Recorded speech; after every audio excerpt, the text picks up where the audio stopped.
Փորկապությունից կօգնի ազատվել ձեզ այս 6 մթերքները։ Սալոր այն հարուստ է բջջանյութով և բնական լաքսատիվով, որն օգնում է աղիների աշխատանքին։ Կիվի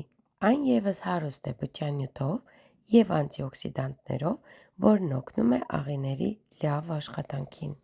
Խնձոր այն ևս հարուստ է բջջանյութով և նրա մեջ գտնվող մանրաթելերը օգնում են աղիների աշխատանքին և բարելավում է մարսողությունը։ Տանձ այն ևս հարուստ է բջջանյութով և սորբիտալով, որն էլ օգնում է աղիների գրագետ աշխատանքին։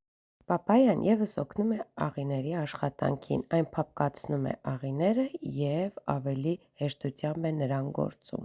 Անանաս նրա մեջ գտնվող հարուստ բջջանյութի և էնզիմի շնորհիվ մեր աղիները շատ ավելի լավ են աշխատում։ Սնվեք այնպես, ինչ իրապես առողջ է։ Իսկ մինչև ամառ ինձ հետ նյարելու համար մեկնաբանությունների բաժնում դիր+։